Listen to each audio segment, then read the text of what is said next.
อบน้อมแด่พระรัตนตรัยขอถวายความเคารพพระเถรานุเถระขอความสุขความเจริญจงบังเกิดมีแก่ญาติโยมสาธุชนทุกท่านขอต้อนรับเข้าสู่รายการสังฆปฏิปรายการฟังพระธรรมเทศนาประจำวันพระหรือวันธรรมสวนะสำหรับในวันนี้ทางรายการ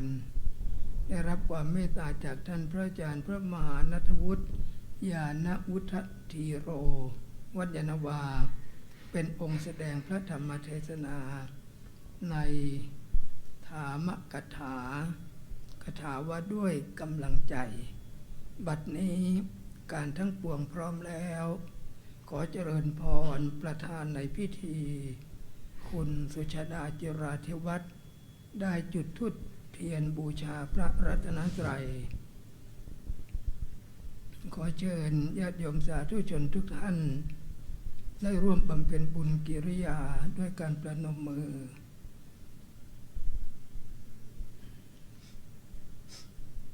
บุญเป็นชื่อของความสุขเป็นบุญเป็นที่ตั้งแห่งการทำความดีการสะสมบุญนำความสุขมาให้บุญที่เราทำนั้นจะเป็นสมบัติที่ติดตัวเราไปตลอดไม่มีใครสามารถที่จะแย่งชิงเอาไปได้เป็นสมบัติเฉพาะตัวใครทำคนนั้นก็ได้และทำแล้วก็ยังสามารถที่จะอุทิศหรืออธิษฐานจิตบุญที่เราทำนั้นไปยังบุคคลอื่นได้ด้วยดังนั้นการสะสมบุญจึงนำความสุขมาให้บุญด้วยการให้เรียกว่าทานบุญด้วยการควบคุมกายวาจาเรียกว่าศีลบุญที่ทำให้จิตสงบทำให้เกิดปัญญาการแสวงหาคุณงามความดียิ่งขึ้นไปเรียกว่าภาวนาใหม่บุญทั้งสามนี่แหละจะเป็นที่พึ่งที่จะนำให้เรานั้นเกิดความสุขความเจริญดังนั้นเราทั้งหลายพึงสะสมบุญเป็นประจำเพราะบุญส่งทำให้เราสูงบุญปรุงทำให้เราสวยบุญช่วยทำให้เรารวยบุญทำให้เรารอดปลอดภัยทั้งหลายทั้งปวงบุญในเบื้องต้นที่เราจะได้ประกอบคุณงามความดีทั้งหลายด้วยการรักษากายวาจาให้เรียบร้อยที่เรียกว่าศีลลำดับต่อไปขอเชิญทุกท่านได้ตั้งใจอาราธนาศีลรับศีลเป็นลำดับสืบต่อไปมายังพันเตวิสุงรักขณัฏฐายะติสรณีนะสหปัญจศีลานิยาจามะโทติยัมปิมยังพันเตวิสุงรักขณัฏฐายะติสรณีนะสหปัญจศีลานิยาจามะตติยัมปิมยังพันเตวิสุงรักขณัฏฐายะติสรณีนะสหปัญจศีลานิยาจามะนะโมตัสสะภะคะวะโตอะระหะโตสัมมาสัมพุทธัสสะนะโมตัสสะภะคะวะโตอะระหะโตสัมมาสัมพุทธัสสะนะโมตัสสะภะคะวะโตอะระหะโตสัมมาสัมพุทธัสสะนะโมตัสสะภะคะวะโตอะระหะโตสัมมาสัมพุทธัสสะตัสสะภะคะวะโตอะระหะโตสัมมาสัมพุทธัสสะนะโมตัสสะภะคะวะโตอะระหะโตสัมมาสัมพุทธัสสะ พุทธังสารนังคัจฉามิ พ พุทธังสรณังคัจฉามิ ธัมมังสรณังคัจฉามิ ธัมมังสรณังคัจฉามิ สังฆังสรณังคัจฉามิ สังฆังสรณังคัจฉามิ ทุติยัมปิพุทธังสรณังคัจฉามิ ทุติยัมปิพุทธังสรณังคัจฉามิ ทุติยัมปิธัมมังสรณังคัจฉามิ ทุติยัมปิสังฆังสรณังคัจฉามิ ทุติยัมปิสังฆังสรณังคัจฉามิ ทุติยัมปิ ตติยัมปิพุทธังสรณังคัจฉามิ ตติยัมปิพุทธังสรณังคัจฉามิ ตติยัมปิธัมมังสรณังคัจฉามิ ตติยัมปิธัมมังสรณังคัจฉามิ ตติยัมปิสังฆังสรณังคัจฉามิ สังฆังสรณังคัจฉามิ ปานาติปาตา เวระมณีสิกขาปะทังสมาธิยามิ ปานาติปาตา เวระมณีสิกขาปะทังสมาธิยามิ อะทินนาทานา เวระมณีสิกขาปะทังสมาธิยามิ อาทินาทานา เวระมณีสิกขาปะทังสมาธิยามิ กาเมสุมิจฉาจารา เวระมณีสิกขาปะทังสมาธิยามิ กาเมสุมิจฉาจารา เวระมณีสิกขาปะทังสมาธิยามิ มุสาวาทา เวระมณีสิกขาปะทังสมาธิยามิ มุสาวาทา เวระมณีสิกขาปะทังสมาธิยามิ สุราเมระยะมัชฌะปมาทัฏฐานา เวระมณีสิกขาปะทังสมาธิยามิ สุราเมรยามัชฌัปปมาทัฏฐานา เวระมณีสิกขาปะทังสมาธิยามิ อิมานิปัญจสิกขาปทานิสีเลนะสุขติงยันติสีเลนะโภคะสัมปทาสีเลนะนิพุตติงยันติตัสมาสีลังวิโสทะเย พระมาจาโลกาทิปติสาหัมปติกาดอ่านชาลีอ่านทิวารังอายาจะถาสันติทัสสัตตาปาราชักขชาติกาเทเสตุธรรมังอนุกรรมปีมังปัจฉัง นะโมตัสสะภะคะวะโตอะระหะโตสัมมาสัมพุทธัสสะนะโมตัสสะภะคะวะโตอะระหะโตสัมมาสัมพุทธัสสะนะโมตัสสะภะคะวะโต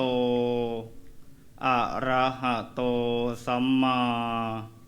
สัมพุทธัสสะสุดสูสังละภะเตปัญญันติณบัดนี้อัตมภาพจะรับประทานแสดงวิสัชนา ในธรรมกถาเพื่อเป็นเครื่องประคับประคองประดับปัญญาบารมี อนุโมทนากุศลบุญญาราศีของญาติโยมพุทธศาสนิกชนทั้งหลาย ผู้ตั้งใจมาบำเพ็ญบุญบำเพ็ญกุศลในวันนี้ ซึ่งตรงกับวันพระที่เวียนมาบรรจบในช่วงเวลาที่ใจของคนไทยกำลังเคลื่อนไปสู่ความสุขท่ามกลางกระแสลมร้อนที่พัดพาความตื่นเต้นของวันหยุดยาวและเทศกาลสงกรานต์ที่กำลังจะมาถึงในอีกไม่กี่วันข้างหน้าญาติโยมพุทธศาสนิกชนทั้งหลายในขณะที่โลกภายนอกกำลังวุ่นวายกับการเตรียมตัวเดินทางกับภูมิลำเนาบ้างก็พะวงกับการสะสางงานก่อนหยุดยาวบ้างก็กังวลกับปัญหาสังคมสงครามและแม้สถานการณ์น้ำมันจะแพงแต่การที่ญาติโยมพากายและสังขารมานั่งสงบจิตสงบใจอยู่ณวัดยานนาวาแห่งนี้ถือว่าญาติโยมได้เลือกที่จะหยุดเพื่อที่จะไปต่อได้อย่างมั่นคงองค์สมเด็จพระสัมมาสัมพุทธเจ้าทรงประทานหลักชัยสำคัญไว้ว่าสุดสูสังลัพพเตปัญญังอันแปลความว่าผู้ฟังด้วยดีย่อมได้ปัญญาเหตุใดพระองค์จึงเน้นย้ำการฟังเป็นหลักเพราะในสังคมปัจจุบันเรามักได้ยินเสียงกระทบอยู่ตลอดเวลาทั้งเสียงข่าวลวงที่ทำให้ใจหลงผิดเสียงความขัดแย้งที่ทำให้โกรธแค้นหรือเสียงกิเลสในใจที่คอยกระซิบให้เราโลภและยึดติดหากเราฟังไม่เป็นเราก็จะเป็นเพียงผู้ถูกกระแสเสียงเหล่านั้นพัดพาไปเหมือนเรือสำเภาที่ไร้หางเสือดังนั้นณบัดนี้ขอให้โยมทุกท่านได้วางภาระทางใจวางมือถือที่ถือค้างไว้วางความกังวลในปัญหาสังคมภายนอกแล้วมาเริ่มต้นสร้างปัญญาผ่านการตั้งใจฟังธรรมเพื่อเติมกำลังใจให้เปี่ยมล้นพร้อมที่จะออกไปเผชิญโลกกว้างด้วยสติที่มั่นคงสืบไปญาติโยมทั้งหลายจะเห็นได้ว่าในช่วงเดือน5นั้นเป็นหน้าร้อนจัดเรามีประเพณีสงกรานต์ที่มีการรดน้ำดำหัวและสาดน้ำเพื่อดับร้อนผ่อนเย็นเหมาะสมกับฤดูกาลแต่นั่นเป็นการดับร้อนภายนอกเท่านั้นการดับร้อนที่จะให้ผลได้ดีจริงจำเป็นต้องดับความร้อนภายในของเราความร้อนภายในของเรานั้นองค์สมเด็จพระบรมศาสดาตรัสว่าเกิดจากการเผาผลาญของไฟ4กองได้แก่ 1. โลภัคคิไฟคือความโลภ 2. โลคัคคิไฟคือราคะ 3. โท สักขิไฟคือโทสะสีโมหักขิไฟคือความลุ่มหลงโลภคิไฟคือความโลภสังคมเราในตอนนี้กระหายจนน่ากลัวเราจะเห็นได้จากข่าวไม่ว่าจะเป็นการหลอกลวงแก๊งคอเซ็นเตอร์ข่าวแชร์ลูกโซ่ที่ระบาดหนักกันในช่วงนี้นั่นคืออาการของไฟคือความโลภคนหลอกก็โลภอยากได้ของเขาคนถูกหลอกก็โลภอยากได้ทางลัดสุดท้ายไฟกองนี้เผาทั้งทรัพย์สินเผาทั้งความซื่อสัตย์จนแทบไม่เหลือความเป็นมนุษย์ให้กันราคะคิไฟคือราคะคือความกำหนัดยินดีหลงในรูปสวยเสียงเพราะกลิ่นหอมทุกวันนี้ไฟกองนี้มาในคาบของค่านิยมเราหลงไหลในหน้าตาที่ปรุงแต่งด้วยการทำสัญญกรรมหลงในวัตถุแบรนด์เนมที่ต้องกู้หนี้ยืมสินมาซื้อเพื่อสร้างตัวตนในโซเชียลเราติดอยู่ในกับดักของกามคุณจนลืมตัวเองโทสักขิไฟคือโทสะไฟกองนี้รุนแรงและรวดเร็วที่สุดดูได้จากความเปราะบางของคนไทยยุคนี้แค่คนเห็นต่างทางการเมืองก็ด่ากัน3 บ้าน 8 บ้านขับรถปาดหน้ากันนิดหน่อยก็ชักอาวุธขึ้นมาโลกออนไลน์กลายเป็นสนามอารมณ์เผากันด้วยถ้อยคำรุนแรงเพื่อระบายโมหะคิไฟคือโมหะคือความหลงความมืดบอดข่าวสารเฟกนิวเราเชื่อได้โดยไม่คิดเราตามกระแสโดยไม่มีสติเหมือนคนถือคบเพลิงเหมือนคนถือคบไฟมองไม่เห็นทางที่ถูกต้องจึงเดินตกเหวแห่งความทุกข์มนุษย์หรือสัตว์ทุกคนล้วนแล้วแต่โดนไฟใหญ่4 กองนี้เผาผลาญอยู่ตลอดเวลาองค์สมเด็จพระสัมมาสัมพุทธเจ้าจึงได้ตรัสถึงวิธีการดับไฟ4 กองการดับไฟแห่งความโลภนั้นพระองค์ตรัสว่าต้องมีการให้ทานเป็นปกติก็คือการที่เราเสียสละปันทรัพย์สินของเราเพื่อให้แก่คนหรือสัตว์ที่ขาดแคลนในเมื่อสิ่งทั้งหลายเหล่านี้เราหามาได้โดยยากย่อมมีความยึดเหนี่ยวหวงแหนเป็นปกติแต่ถ้าเราสามารถที่จะสละออกมาได้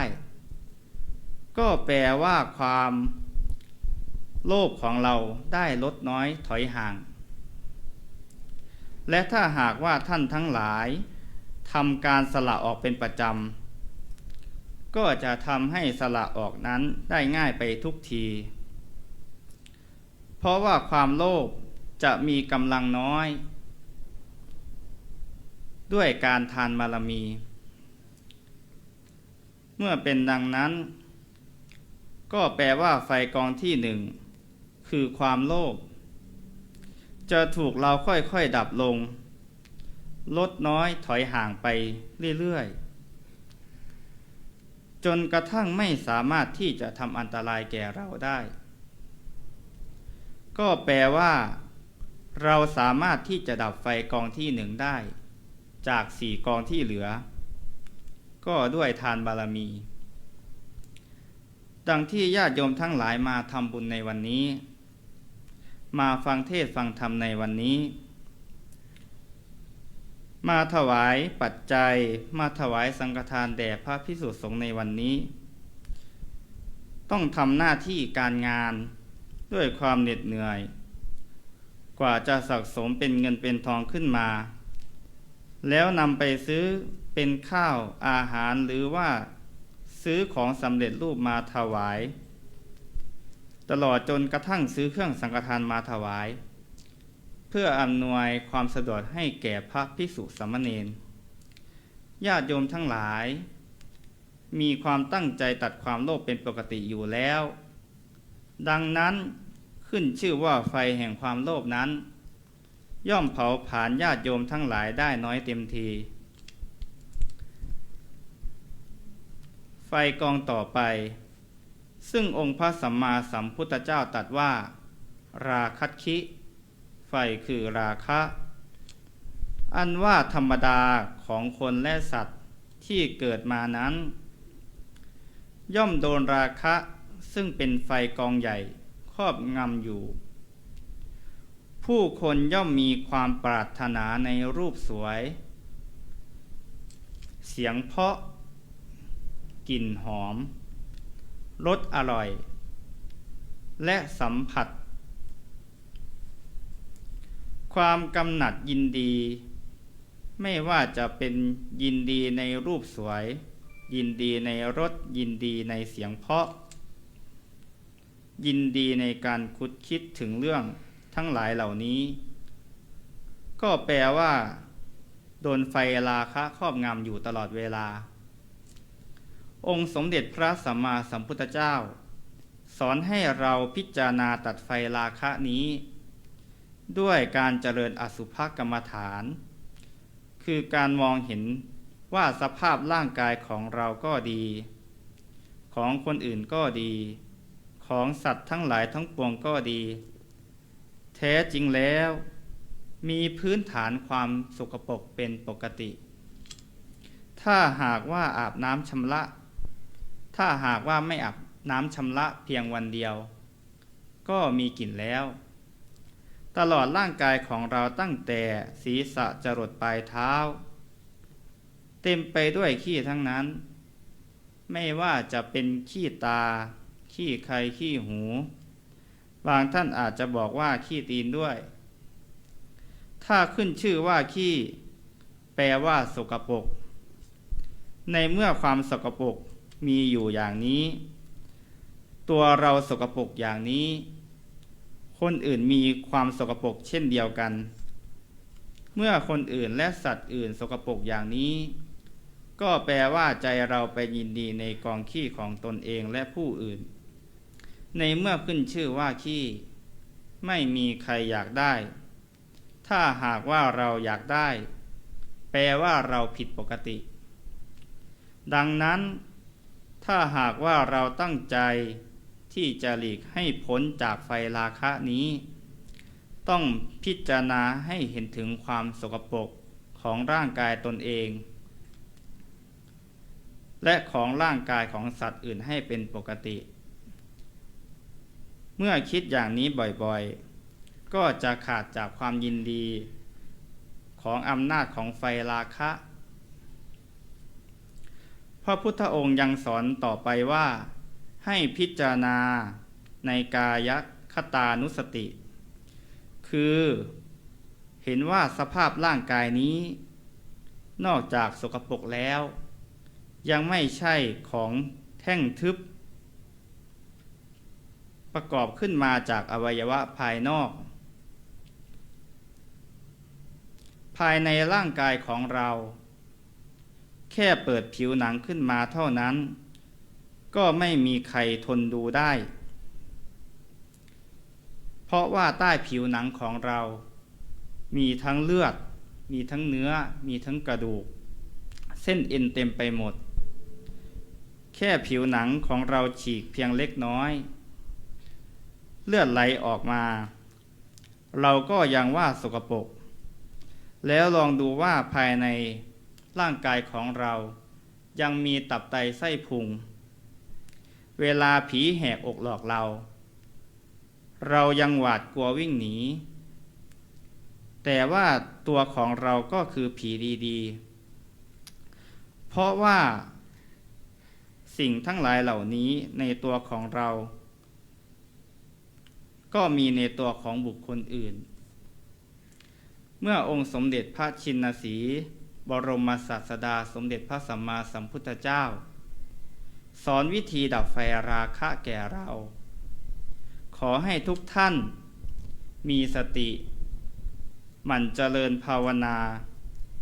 และพิจารณาอยู่บ่อยๆในกายคตาสติและอสุภกรรมฐานนี้ก็ทำให้ไฟราคะเราค่อยๆดับมีอำนาจในการเผาผลาญทำร้ายเราน้อยลงไปเรื่อยๆจนกระทั่งจิตของเราสามารถตัดละจากร่างกายนี้ได้ไฟราคะก็ไม่มีอำนาจทำร้ายเราได้อีกก็แปลว่าเราพ้นจากกองไฟกองที่สององค์สมเด็จพระประทีปแก้วกล่าวถึงไฟกองที่สามคือโทสักขิไฟคือความโกรธความเกลียดความอาฆาตสิ่งที่ก่อให้เกิดโทสะนั้นก็คือสิ่งที่เราไม่ชอบใจมากระทบตากระทบหูกระทบจมูกกระทบลิ้นกระทบใจของเราอย่างเช่นตารูปที่ไม่พอใจ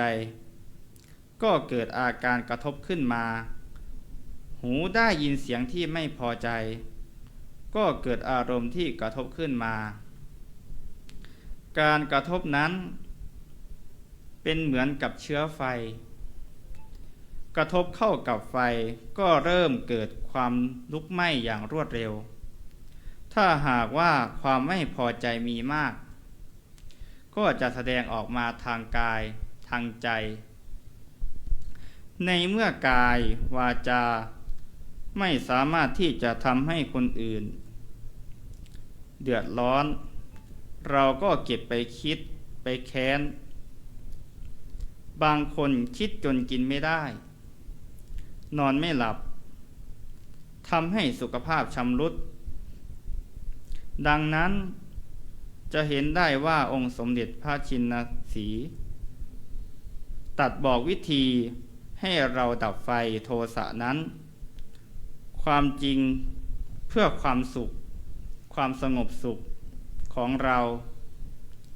พระองค์กล่าวว่าการดับไฟโทสะนั้นแก้ได้สองวิธีวิธีแรกเป็นการเจริญกสิณก็คือเพ่งสีเหลืองสีขาวสีแดงสีเขียวอาศัยสีทั้งหลายเหล่านี้สีใดสีหนึ่งเป็นเครื่องยึดโยงจิตของเราให้อยู่กับการภาวนาถ้าจิตของเรามีสมาธิภาวนามั่นคง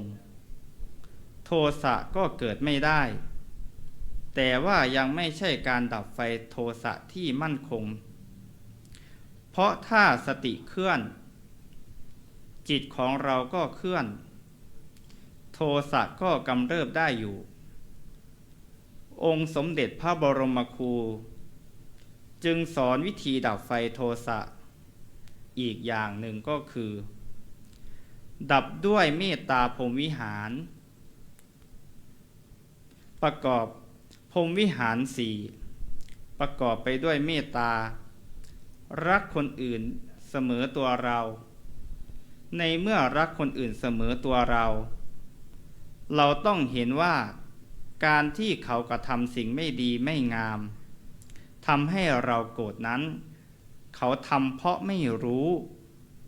เขาเห็นเพราะสิ่งทั้งหลายเหล่านั้นไม่ดีจึงได้ทำในเมื่อเขาเห็นสิ่งทั้งหลายเหล่านั้นดีแล้วเขาจึงทำถ้าหากว่าเราไปโกรธเขา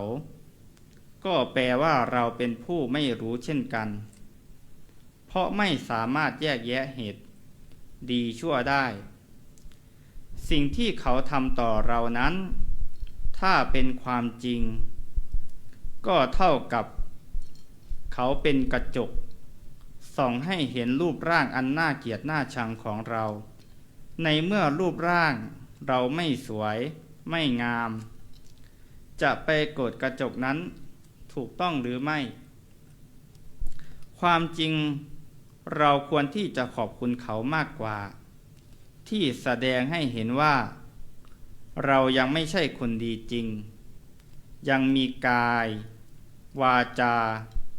ใจที่ต้องปรับปรุงให้ดีกว่านี้ แต่ถ้าสิ่งที่เขากระทำต่อเราไม่ใช่ความจริง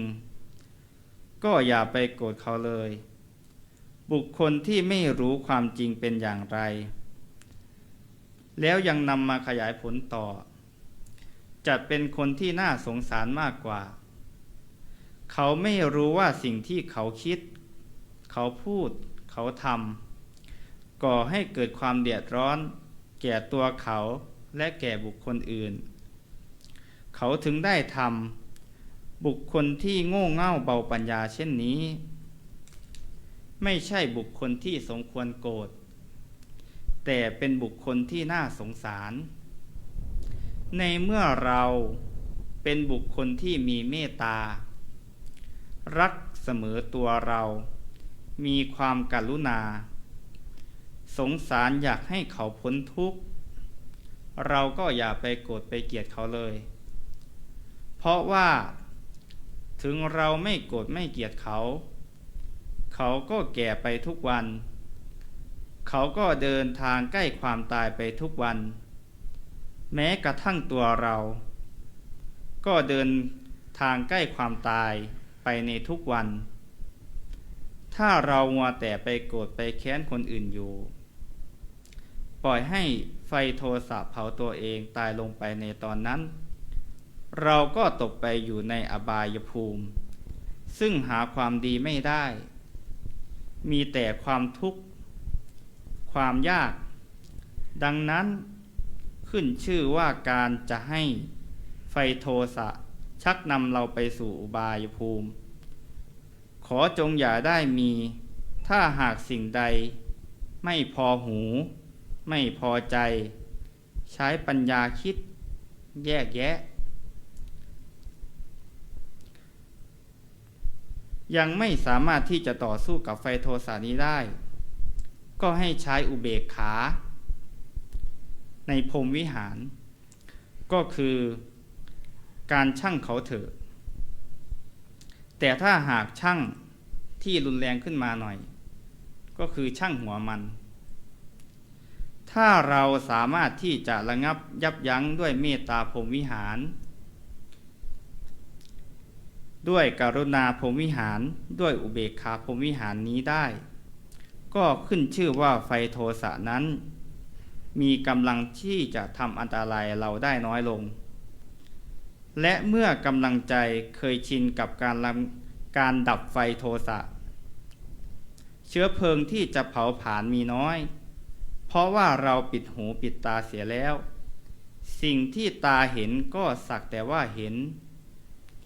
สิ่งที่หูได้ยินก็สักแต่ว่าได้ยิน สิ่งที่จมูกได้กลิ่นก็สักแต่ว่าได้กลิ่น สิ่งที่ลิ้นได้รสก็สักว่าแต่ได้รส สิ่งที่กายสัมผัสก็ได้แต่ว่ากายสัมผัส หยุดการคุดคิดในใจลง แล้วโทสะที่เกิดขึ้น ถ้าหากเราทำขึ้นมาถึงระดับนี้ ก็แสดงว่าเราดับไฟโทสะได้ อีก1 กองจาก4 กอง ความร้อนที่จะเผาเราให้เดือดร้อนวุ่นวายก็ลดลงไปอีกส่วนหนึ่ง ก็เหลือแต่ไฟโมหะคือความหลง หลงคิดว่าตัวเรายังเข้มแข็งอยู่ หลงคิดว่ารูปร่างนี้ยังสวยงามอยู่ หลงคิดว่ารูปร่างของคนอื่นยังสวยงามเป็นที่ต้องการของเราอยู่ หลงคิดว่าโลกนี้ก็ดี เราต้องการเกิดมาอีก สิ่งทั้งหลายเหล่านี้ ถ้าเราได้ปัญญาพิจารณาดู ก็จะเห็นได้ว่าร่างกายของเราก็ดี ร่างกายของคนอื่นก็ดี เกิดขึ้นในเบื้องต้น เปลี่ยนแปลงแปรปรวนไปในท่ามกลาง และในที่สุดก็สลายตัวไปในที่สุด เราก้าวไปหาความเสื่อมอยู่ตลอดเวลา เราก้าวไปหาความแก่อยู่ตลอดเวลา หากว่าเราไม่เร่งสร้างสมบุญ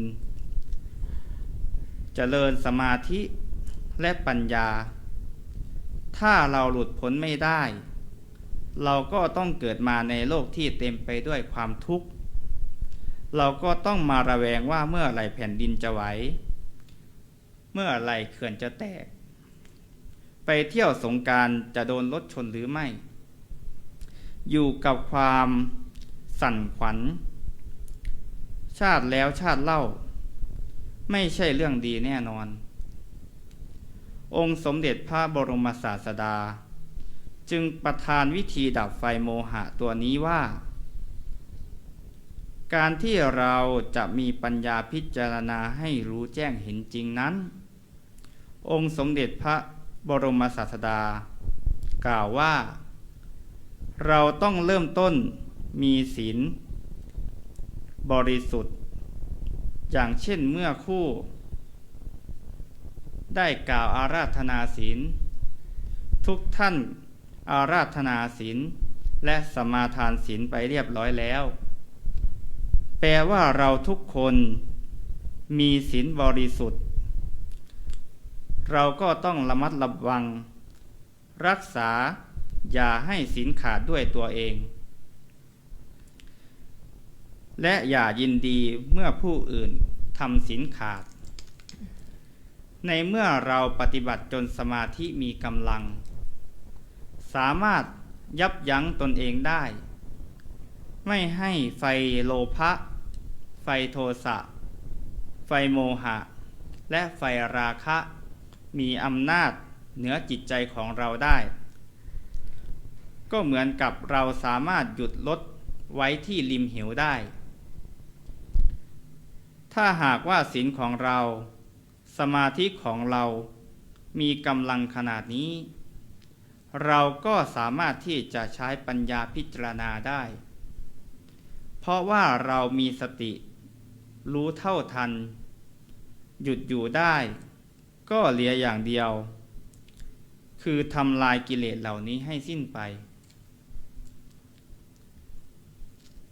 เมื่อเราพิจารณาเห็นว่ามนุษย์และสัตว์ทุกรูปทุกนามเกิดขึ้นในเบื้องต้นแปรปรวนไปในท่ามกลางแตกดับไปในที่สุด ระหว่างดำรงชีวิตอยู่ก็ประกอบไปด้วยความทุกข์ทุกขนาดจิตต้องเหน็ดเหนื่อยทำมาหากินตั้งแต่ลืมตาตื่นจนถึงกระทั่งหลับมีความทุกข์อยู่ตลอดเวลาขึ้นชื่อว่าการเกิดมามีสภาพร่างกายที่เต็มไปด้วยทุกข์เต็มไปด้วยความสกปรกเต็มไปด้วยความหิวกระหายเต็มไปด้วยความเจ็บไข้ได้ป่วยเราไม่พึงปรารถนาอีกเราต้องการอย่างเดียวคือพระนิพพานถ้าท่านทั้งหลายมีปัญญาระดับนี้แปลว่าท่านเริ่มดับไฟโมหะลงได้แล้วถ้าหากว่าก้าวมาถึงระดับนี้แล้วไม่ว่าจะเป็นไฟโลภะไฟโทสะไฟโมหะก็ทำอันตรายท่านไม่ได้เราสามารถชำระจิตใจของตนเองให้ผ่อนใสจากอำนาจของกิเลสทั้งปวงได้ ท่านก็จะดับไฟ4กองนี้ได้ลงอย่างเด็ดขาดและสิ้นเชิงความสงบร่มเย็นอย่างแท้จริงก็จะเกิดขึ้นกับร่างกายและภายในจิตใจของท่านด้วยเมื่อเป็นดังนั้นก็แปลว่าท่านไม่ได้มีเทศกาลสงกรานต์เพียงแต่ภายนอกคือเฉพาะร่างกายเท่านั้นแต่ท่านมีเทศกาลสงกรานต์ภายในคือการดับไฟใหญ่ซึ่งเกิดจากโลภะเกิดจากโทสะเกิดจากราคะเกิดจากโมหะลงได้ถ้าอย่างนี้ก็กล่าวได้ว่าท่านทั้งหลายมีประเพณีสงกรานต์อย่างแท้จริงสงกรานต์นั้นเป็นการดับภายนอกการดับร้อนภายในได้อย่างเด็ดขาดนับว่าท่านทั้งหลายเป็นบุคคลที่ประกอบไปด้วยศีลสมาธิปัญญาประกอบไปด้วยปุญญาธิการเป็นอย่างยิ่งเราสามารถมีประเพณีสงกรานต์ที่ถูกต้องและสมบูรณ์ยิ่งกว่าบุคคลอื่นทั้งหมดสุดท้ายก่อนที่จะหยุดยาวในสงกรานต์ปี 2569 อาตมาภาพขอให้โยมนำกำลังใจกลับไปเป็นของขวัญให้ตัวเองและครอบครัวปัญหาสังคมโลกปัญหาสังคมไทยอาจไม่ได้หายไปในวัน2 วันแต่ถ้าหากโยมมีกำลังใจที่เข้มแข็งดุจหางเสือเรือสำเภาเหล็กโยมจะแล่นเรือผ่านพายุนี้ไปได้อย่างสง่างามขอให้ความร้อนของอากาศจงพ่ายแพ้ต่อความเย็นของเมตตาธรรมและขอให้ทุกข์ในใจจงมอดดับไปด้วยปัญญาที่รู้เท่าทันความจริงเทศนาวสาเนในท้ายที่สุดแห่งพระธรรมเทศนานี้อาตมาภาพขออาราธนาบารมีพระพุทธรูปสิ่งศักดิ์สิทธิ์และบูรพาจารย์แห่งวัดยานนาวาขอให้ญาติโยมทุกท่านมีกำลังใจที่เต็มเปี่ยมดุจน้ำในมหาสมุทรมีสติที่มั่นคงดุจภูผาขอให้ท่านที่จะเดินทางกับภูมิลำเนาเดินทางโดยสวัสดิภาพปลอดภัยจากอันตรายทั้งปวงและขอให้ปีใหม่ไทยปีนี้เป็นปีที่ญาติโยมสามารถนำเรือเข้าสู่ท่าเรือแห่งความสุขและท่าเรือแห่งความสำเร็จทุกประการเทินอัตมาภาพรับประทานวิสัชนาพอสมควรแก่เวลาขอสมมุติยุติลงแต่เพียงเท่านี้เอวังก็มีด้วยประการฉนี้ทุพระธรรมเทศนาถามกถาว่าด้วยกำลังใจแสดงโดยพระมหานัทวุฒิญาณพุทธธีโรก็จะเป็นที่เรียบร้อยก็จะทำให้เรานั้นได้ชำระกายด้วยน้ำให้เกิดความสดชื่นแจ่มใสสะอาดกายสำระใจด้วยธรรมโอสถคือคำสอนของพระพุทธเจ้าก็จะทำให้เราเย็นใจเราก็สุขทั้งกายและก็ใจลำดับต่อไปเพื่อเป็นการเพิ่มพูนบุญกุศลในของทานนับใหม่ขอเจริญพรประธานในพิธี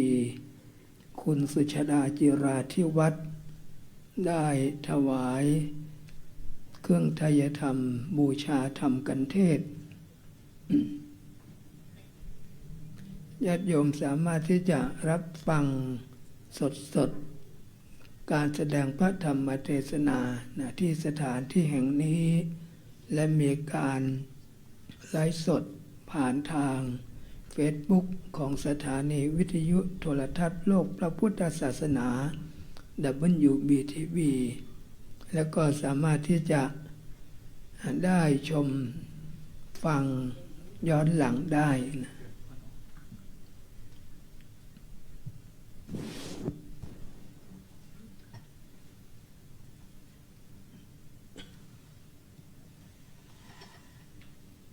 และทุกวันเวลา1 ทุ่มหรือ19 นาฬิกาถ้าไม่ใช่เป็นวันพระ เราก็จะมีการเจริญพระพุทธมนต์ญาติโยมท่านใดที่มีเวลาก็สามารถจะมาร่วมเจริญพุทธมนต์ได้นะสำหรับการฟังพระธรรมเทศนานั้น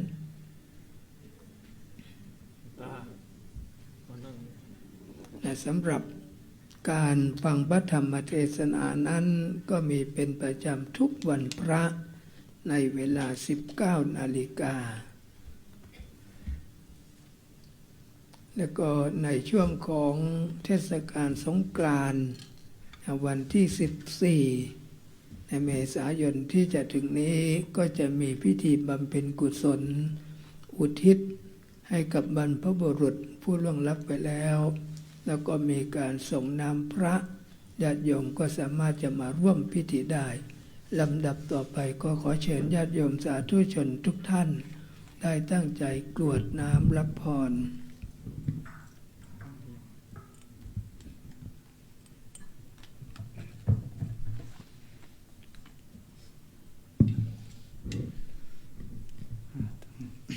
ตั้งใจกรวดน้ำนับพรนะคุณโยม ยะถาวาริวหาปุราปาริปุเรนติสาขะลังเอวะเมวะอิโตทินังเปตานังอุปกัปปติอิชิตังปฏิตังตุมหังคิปะเมวะสมิชโตสัพเพปุเรนตุสังกปา จันโทปนารโสยะถามณิโชติราโสยะถาสัพพิติโยวิวัชชันตุสัพพะโรโควินัสสตุมาเตภวัตวันตารายโยสุขีทีขายุโกภาวะอภิวาทนาสิริสนิจังวุธาปจายโน